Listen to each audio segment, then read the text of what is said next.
करते हैं, हमारे घर में बहुत काम है और सोने का एक तरीका होता है कि सोते रोज सारा कूड़ा कचरा रह जाता है और गाड़ी आके चली जाती है। अब ऐसा करते हैं, अब गाड़ी तो चली गई है मगर क्या दिक्कत है, चली गई। वैसे कूड़े कचरे को पन्नी भर लेते हैं और सारे कूड़े कचरे को यही फेंक देते हैं। सभी लोगों ने फेंका है, बस अपने घर का कूड़ा साफ सुथरे का जैसा भी जाए। वाह भैया वाह, अपना काम बनता भाड़ जाए जनता क्यों चच्चा। अब देख लो हमारे मोहल्ले में कोमल भाभी कितनी गंदगी फैला रही है। एक बात बताओ हमका, कौन सी गंदगी फैला दी है जो तुम पूरे मोहल्ले वाले को चिल्ला चिल्ला के बता रहे हो? बुरा क्यों लग रहा भाई, खिसिया क्यों रही हो? अरे ये बताओ कौन सा कूड़ा फेंक दिया? कूड़े में देखो साग सब्जी तो फेंकी है। हाँ, नगर निगम इतना पीछे पड़ी है सबके कि दो तरीके का कूड़ा होता है, एक तो सूखा कूड़ा और गीला। अरे ये जो छिक्कल फेंके ये गीला कूड़ा है। अरे गीला सूखा कैसा भी हो, कूड़ा कूड़ा होता है, फेंक भी दिया तो तुमका क्या दिक्कत हुई? अभी क्या, जब सब पूरे मोहल्ले वाले बीमार हो जाएंगे तब मालूम चलेगा। अरे जाजा आप बहुत बड़ा ज्ञाता ना बनो, बहुत बड़ा ज्ञान देते घूमते हो। कूड़े कचरे से कौन सा बीमारी फैलती है ये बताओ। अच्छा एक बात बताओ, जहाँ ये कूड़ा फेंका है उसके बगल में क्या है, नाली है? हाँ वो तो हमका भी दिख रही, सबका दिख रही है। हाँ, जैसी हवा चलेगी लोगों को पैरों से चला जाएगा नाली में कूड़ा। हाँ, अरे मान भी लो नाली में चला भी जाएगा तो उसमें क्या दिक्कत है? अच्छा जब नाली में कूड़ा चला जाएगा तो बच्चों पानी जाएगा रुक, क्या हो जाएगा? पानी रुक जाएगा। और जब रुक जाएगा पानी तो रुके हुए पानी में भैया मच्छर देते हैं लार्वा। मतलब? अरे यार अंडे तो रोज खाएंगे आमलेट। अरे वो खाओगे तो ऊपर चले जाओगे यार। कहे मच्छर का बहुत खतरनाक होता है आमलेट यार। हाँ, अब सुनो, जब मच्छर एक बार में 1000 लार्वा देता है और आप सब जानते हो कि जब एक मच्छर आदमी को काटता है तो डेंगू, मलेरिया, चिकनगुनिया, दिमागी बुखार, टाइफाइड जैसी बीमारी होती है। इतनी सारी बीमारी एक मच्छर और क्या, देखने में छोटा होता है लेकिन भाई साहब जब काट लेता है तो आदमी डेंगू हो जाता है और खटिया लेट जाता है। हाँ। अच्छा तो भैया हम तो गए हैं समझ की जो है मच्छर से बीमारी फैलती है, मगर तो बताओ सब कूड़ा कचरे में डाले किसमें? अरे ये तो बच्चों को भी मालूम, बच्चों कूड़ा कितना फेंकना चाहिए? गाड़ी फेंकना चाहिए। घर में क्या रखते हो, कूड़ेदान रखते हो, डस्टबिन रखते हो, कूड़ा कितना फेंकना चाहिए? हाँ, अब ये बच्चों को भी मालूम है कि घर में डस्टबिन नहीं है। ये बात तो सही है, डस्टबिन तो है भैया। हाँ। दरअसल जब पन्नी में भर के कूड़ा फेंक देते हैं तो डस्टबिन हमारा सब नहीं रखी रही। अब एक में रख दिया चावल, एक में रख दिया गेहूँ। बताओ, डस्टबिन यानी कूड़ेदान में आटा चावल भर के रख दिया है। इन जैसी महिला कोई नहीं देखी हमने। अरे भाई उसमें आटा चावल निकालो और कूड़ा उसमें डालो। और एक बात ध्यान रखना, चाहे घर हो चाहे दुकान, रखे दो कूड़ेदान।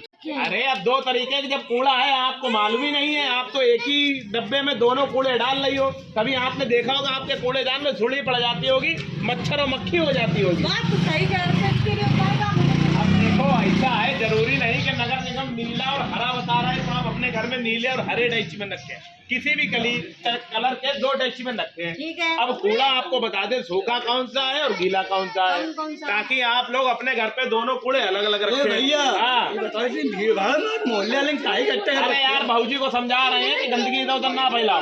गंदगी हाँ, और कूड़े 2 तरीके के होते हैं। कूड़े 2 तरीके के होते हैं, हम तो कूड़ा समझते थे एक ही तरीके का। तुम भी समझ लो। भैया देखो, सूखा कूड़ा जो घर में टूटे फूटे कांच हुए, प्लास्टिक की बोतल हुई, कागज हुए, धूल हुई, सूखे पत्ते हुए, अरे यानी टॉफी बिस्कुट के रैपर हो गए, ये सब होता है सूखा कूड़ा। और ये डालना है नीले वाले डस्टबिन में। नीले में? हाँ। अब भैया देखो गीला कूड़ा कौन सा होता है, जो सब्जी काटते हो, जैसे ये छिक्कल फेंक रखे हैं। हाँ। ऐसे ही जो भी सब्जी है उसके छिक्कल। अरे तरबूज खरबूज। हाँ, ये छिक्कल। और रात का बचा हुआ बासी खाना और चाय पत्ती ये होता चाय पत्ती के साथ अदरक। अरे वो सब मिक्स होता है, इलायची भी डाल दो।